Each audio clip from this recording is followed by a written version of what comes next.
4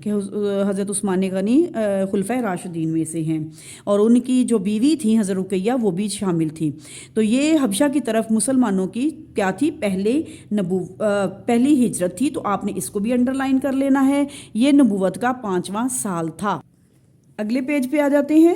مسلمان امن کی تلاش میں حبشہ پہنچے تھے، کس کی وجہ سے؟ ٹھیک ہے، امن کی وجہ سے۔ تو لیکن مکہ مکرمہ کے کافروں کو یہ بات برداشت نہ ہوئی، وہ چاہتے تھے کہ مسلمان کہیں بھی چین اور سکون سے نہ رہیں۔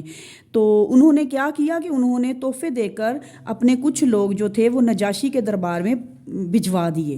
ٹھیک ہے، ان لوگوں نے وہاں قیمتی تحفے پیش کیے اور نجاشی سے کہا کہ ہمارے علاقے سے چند ناسمجھ لوگ بھاگ کر یہاں آ گئے ہیں، انہوں نے اپنے باپ دادا کا دین چھوڑ کر نیا دین اختیار کر لیا ہے۔ مطلب یہ کہ اب کیا کیا کافروں نے کہ مطلب یہ کہ پہنچنے سے پہلے ہی نجاشی کے دربار میں کچھ تحفے بھیج دیے جو کافروں کے سردار تھے انہوں نے۔ ٹھیک ہے، وہ چاہتے تھے کہ مسلمان جو ہیں وہ کہیں بھی چین اور سکون سے نہ رہیں، تو اور وہ آپ کے دین کے بھی خلاف ہے، مطلب یہ کہ اس کو بھڑکانا شروع کر دیا۔ ٹھیک ہے، مسلمانوں کے بارے میں غلط خیالات جو تھے وہ اس کے مائنڈ میں ڈالنا شروع کر دیے، اس کے ذہن میں ڈالنا شروع کر دیے۔ آپ ان کو ہمارے حوالے کر دیں۔ یہ بات سن کر نجاشی نے مسلمانوں کو دربار میں بلایا اور ان سے کچھ سوالات کیے۔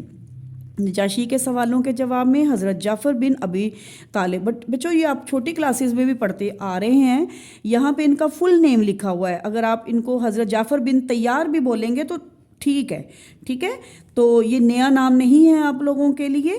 ٹھیک ہے، نے نجاشی کے دربار میں بڑی پر اثر تقریر کی، مطلب ایک ایسی تقریر کی جس کا بہت زیادہ اثر ہوا۔ آپ رضی اللہ تعالیٰ عنہ نے فرمایا، اے بادشاہ، ہم لوگ جاہل تھے، بتوں کی پوجا کرتے تھے، مردار کھاتے تھے، مطلب مردہ چیزیں کھاتے تھے، گناہوں کے عادی تھے اور پڑوسیوں کا حق مارتے تھے، جو طاقتور ہوتا وہ کمزور پر ظلم ڈھاتا۔ ہم ایسی ہی حالت میں تھے جب اللہ تعالیٰ نے ہم پر کرم فرمایا، ہم میں اپنا رسول بھیجا، انہوں نے ہمیں اللہ تعالیٰ کی طرف بلایا، بت پرستی سے منع کیا اور فرمایا کہ ہم سچ بولیں، خون خرابے سے باز آ جائیں، یتیموں کا مال نہ کھائیں، پڑوسیوں کا خیال رکھیں، نماز پڑھیں، روزے رکھیں اور زکوٰۃ دیں۔ ہم ان پر ایمان لائے۔ شرک، مطلب شرک پتہ ہے نا، اللہ تعالیٰ کی ذات و صفات میں کسی کو شریک ٹھہرا دینا۔ ٹھیک ہے، بت پرستی اور تمام برے اعمال چھوڑ دیے۔ اسی وجہ سے ہماری قوم ہماری دشمن ہو گئی اور وہ چاہتی ہے کہ ہم اس گمراہی کی طرف واپس چلے جائیں۔ ہم ان کے بہت زیادہ تنگ کرنے پر آپ کے ملک میں آ گئے ہیں۔ اے بادشاہ، ہمیں امید ہے کہ ہم یہاں ظلم سے محفوظ رہیں گے۔ اب یہ کیا تھی؟ ایک تقریر تھی۔ ٹھیک ہے، کس نے کی تھی؟ حضرت جعفر بن ابی طالب نے۔ آگے پڑھتے ہیں کہ پھر نجاشی نے کیا کہا۔ نجاشی نے حضرت جعفر رضی اللہ تعالیٰ عنہ سے کہا کہ وہ اپنے نبی خاتم النبیین صلی اللہ علیہ وآلہ وسلم پر نازل ہونے والے کلام میں سے کچھ سنائیں۔ کلام کون سا تھا؟ قرآن مجید کا کچھ حصہ۔ تو پھر کیا ہوا؟ حضرت جعفر رضی اللہ تعالیٰ عنہ نے سورہ مریم کی آیات تلاوت کی۔ ٹھیک ہے، نجاشی اور اس کے درباریوں پر بہت اثر ہوا اور وہ رونے لگے۔ نجاشی نے کہا، یہ کلام اور انجیل ایک ہی چراغ کی روشنیاں ہیں۔ نجاشی نے مسلمانوں کو واپس کرنے سے انکار کر دیا۔ اس طرح مکہ والوں کا یہ وفد ناکام ہو کر واپس ہوا اور وہاں پیج ٹرن کر لیجئے گا پلیز۔ اور مسلمان وہاں امن و سکون سے رہنے لگے۔ کہاں رہنے لگے؟ حبشہ میں۔ حبشہ کے لوگ مسلمانوں کی پاک زندگی سے بہت متاثر ہوئے، کئی لوگ ان کی دعوت سے مسلمان ہو گئے۔ مطلب یہ کہ اللہ تعالیٰ کو ایک ماننا، رسولوں کو ماننا اور آخرت کا بیان ہے۔ ٹھیک ہے، اس کے مضامین مطلب یہ کہ اس میں جو امپورٹنٹ چیزیں ہیں وہ کیا کیا ہیں۔ نمبر 1 ہے سورہ مریم میں اللہ تعالیٰ کی وحدانیت کا بیان ہے، جیسے میں نے پیچھے بھی بتایا آپ لوگوں کو، اللہ تعالیٰ کو یکتا ماننا، ایک ماننا، یعنی اللہ تعالیٰ واحد ہے، اس کا کوئی بیٹا اور شریک نہیں۔ نمبر 2 پھر 7 انبیاء کرام علیہ السلام کا تذکرہ ہے، جس میں بتایا گیا ہے کہ کسی نبی کی معجزانہ پیدائش اس کو اللہ یا اللہ کا بیٹا نہیں بناتی۔ ٹھیک ہے. اس صورت میں حضرت مریم علیہ السلام کا تذکرہ ہے اور پھر حضرت عیسیٰ علیہ السلام کے معجزانہ تخلیق کا تفصیلی ذکر ہے کہ حضرت عیسیٰ علیہ السلام کی پیدائش کیسے ہوئی.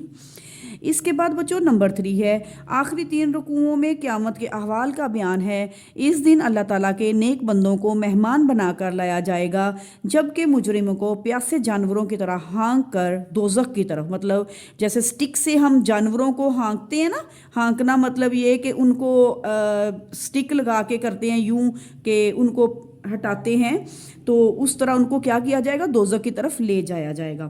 پھر اگلا جو اس کا ٹاپک ہے علمی و عملی نکات، مطلب اس میں اور کون سے اہم نکات ہیں.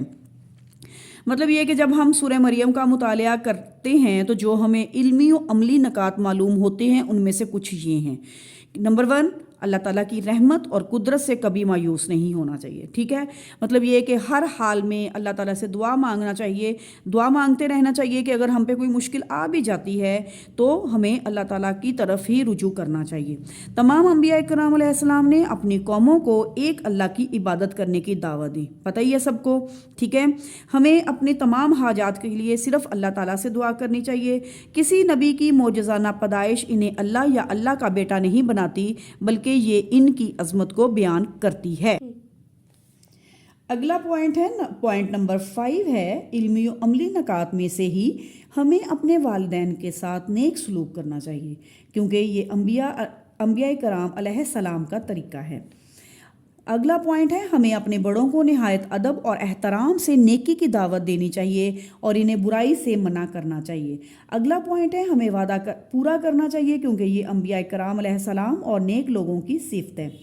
اللہ تعالیٰ نے قرآن مجید کو حضرت محمد رسول اللہ خاتم النبیین صلی اللہ علیہ وعلی آلہ و اصحابہ وسلم کی زبان یعنی عربی زبان میں آسان فرما دیا. ہمیں بھی عربی سیکھ کر قرآن مجید میں غور و فکر کرنا چاہیے. آپ کو پتہ ہی ہے کہ قرآن مجید عربی زبان میں ہے. ٹھیک ہے، اس کے بعد حدیث نبوی صلی اللہ علیہ وسلم ہے.